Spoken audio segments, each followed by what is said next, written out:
આપણે છેલ્લા ઘણા સમયથી જોતા આવ્યા છે કે હવે ગુજરાતમાં કોંગ્રેસ જીતે એ માટે થઈને ગુજરાત કોંગ્રેસના જે નેતાઓ છે એ લોકો ક્યાંક એક્ટિવ મોડમાં જોવા મળ્યા છે. એવી પણ વાતો કરવામાં આવે છે કે હવે કોંગ્રેસ પોતાનું એક નવું સંગઠન બનાવશે અને આ જ સંગઠનની અંદર દરેક જિલ્લામાં 5 લોકોની કમિટી છે તેની રચના કરવામાં આવશે. પરંતુ ક્યાંક આ જ કમિટીની રચનાને લઈને અમિત ચાવડાનો સૌથી મોટો ખુલાસો સામે આવ્યો છે. એટલું જ નહીં, રાહુલ ગાંધીનો જે આ ગુજરાત પ્રવાસ છે એને લઈને પણ અમિત ચાવડા દ્વારા એક વાત કહેવામાં આવી છે. આજે તેના વિશે જ વિસ્તારપૂર્વક વાત કરીશું. નમસ્કાર, હું હંસિની અને તમે જોઈ રહ્યા છો નિર્ભય ન્યૂઝ. ગુજરાતમાં આપણે જોયું હતું કે 64 વર્ષ બાદ કોંગ્રેસ જાગી હતી ને તેમના દ્વારા એક અધિવેશન કરવામાં આવ્યું હતું અને આ જ અધિવેશનની અંદર અનેક એવા અગત્યના નિર્ણય કરવામાં આવ્યા હતા.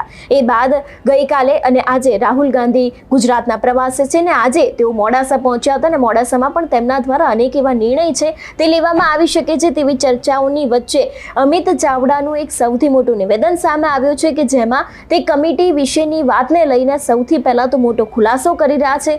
એટલું જ નહીં, તેમણે આ જ વિષયને લઈને ક્યાંક ભારતીય જનતા પાર્ટી ઉપર પ્રહાર પણ કર્યા હતા. સૌથી પહેલા તો અમિત ચાવડાને સાંભળીએ કે તે આ વિષયને લઈને શું કહી રહ્યા છે. ઓલ ઇન્ડિયા કોંગ્રેસ કમિટી દ્વારા આખા દેશમાં સંગઠન સૃજન અભિયાનની શરૂઆત કરવામાં આવી છે. અમારા માટે ગૌરવની બાબત છે કે એની શરૂઆત ગુજરાતથી થવા જઈ રહી છે. ગઈકાલે રાહુલજી અમદાવાદ ખાતે આખા દેશમાંથી જિલ્લા દીઠ એઆઈસીસી નિરીક્ષકો મૂક્યા છે એમની સાથે, અને ગુજરાત પ્રદેશ કોંગ્રેસ સમિતિ દ્વારા પણ દરેક જિલ્લામાં 4 નિરીક્ષકો મૂક્યા છે એમની સાથે વિસ્તૃત સંવાદ કર્યો છે અને માર્ગદર્શન આપ્યું છે. આ પ્રોજેક્ટની શરૂઆત ગુજરાતના અરવલ્લી જિલ્લાથી આજે થવા જઈ રહી છે. આજે રાહુલજી ખુદ જાતે આવીને કાર્યકરો સાથે સંવાદ કરશે. ઓલ ઇન્ડિયા કોંગ્રેસ કમિટીના સંગઠન મહાસચિવ કેસી વેણુગોપાલજી પણ હાજર રહેશે અને સંગઠન પ્રભારી મુકુલ વાસનિક, શક્તિસિંહજી ગોયલને બધાની ઉપસ્થિતિમાં કાર્યકરો સાથે સંવાદ થશે. આવતા દિવસોની અંદર એઆઈસીસી ને પ્રદેશના જે નિરીક્ષકો છે, આ જિલ્લાના નાનામાં નાના કાર્યકર, બધા જ આગેવાનો, ચૂંટાયેલા પ્રતિનિધિઓ, સામાજિક સંગઠનોને બધાનો અભિપ્રાય લઈ અને આવનારા સમય માટે આ જિલ્લાના સંગઠનની ધુરા કોને સોંપવી એ નક્કી કરવાના છે. આજે અરવલ્લીથી શરૂઆત થાય છે અને આવતા 45 દિવસની અંદર ગુજરાતના તમામ શહેર જિલ્લાના સંગઠનની સમીક્ષા કરી અને નવા લોકોને જોડીને કેવી રીતે સંગઠનને મજબૂત કરાય એના માટેના નિર્ણયો થશે. અને જે રાહુલજીએ પ્રતિબદ્ધતા વ્યક્ત કરી છે કે ગુજરાતના લોકો માટે લડવું છે, ગુજરાતના લોકોને ન્યાય અપાવવો છે, જ્યાં પણ અન્યાય થાય, જ્યાં પણ અત્યાચાર થાય, જ્યાં પણ કોઈના સંવિધાનિક અધિકારો છીનવવાની વાત થાય, દરેક જગ્યાએ કોંગ્રેસનો કાર્યકર બોલતો દેખાશે, લડતો દેખાશે. સત્તા સામે ક્યારેય ઝૂક્યા સિવાય લોકોનો અવાજ બનશે. જે દિશામાં આગળ કામ થઈ રહ્યું છે, હું માનું છું કે આ સંગઠન સૃજન અભિયાનથી આખા ગુજરાતના સંગઠનને એક નવો જોમ, જુસ્સો અને તાકાત મળશે. નેશનલ હેરાલ્ડમાં ચાર્જશીટ એક બાજુ દેશની સરકાર જે લોકોને વાયદા વચનો આપ્યા હતા પૂરા કરવામાં સદંતર નિષ્ફળ રહી છે. આજે મંદી, મોંઘવારી, ભ્રષ્ટાચારથી આખા દેશની જનતાઓ ત્રસ્ત છે. વિદેશ પોલિસીમાં સરકાર ફેલ સાબિત થઈ છે.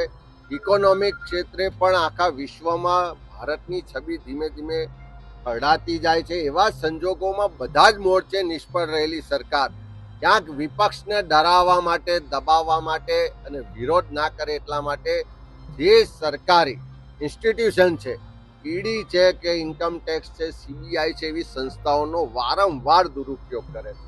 અને આજે દેશનું એક એવું નેતૃત્વ, રાહુલ ગાંધી જે વિપક્ષના નેતા તરીકે દેશના લોકોનો અવાજ છે, દેશના લોકોને જ્યાં પણ તકલીફ પડે, અન્યાય થાય, અત્યાચાર થાય, તો સૌથી પહેલો અવાજ રાહુલ ગાંધી, ખડગે સાહેબ ને કોંગ્રેસનો આવે છે. ત્યારે એવા સમયમાં આ નેતૃત્વને બદનામ કરવા માટે, આ નેતૃત્વને ડરાવવા, દબાવવા માટે આવા પ્રયત્નો થઈ રહ્યા છે. પણ અમે કહેવા માંગીએ છીએ કે અંગ્રેજો પણ આ જ રીતે શાસન કરતા હતા. એ અંગ્રેજો સામે પણ કોંગ્રેસ લડી હતી ને આ નવા કાળા અંગ્રેજો છે એની સામે પણ કોંગ્રેસ લડશે. રાહુલ ગાંધીનું નેતૃત્વ છે, કોંગ્રેસનો એક એક કાર્યકર તમે જેટલો ડરાવવા દબાવવાનો પ્રયત્ન કરો, ઈડી, ઇન્કમ ટેક્સ કે સીબીઆઈ લાવો, પણ આવનારા દિવસોમાં તમને ખુલ્લા પાડીશું. અને દેશની જનતા પણ જોઈ રહી છે કે તમે લોકોને ડરાવવા દબાવવાની જે રાજનીતિ કરો છો એનો જવાબ પણ દેશની જનતા આવનારા સમયમાં આપશે.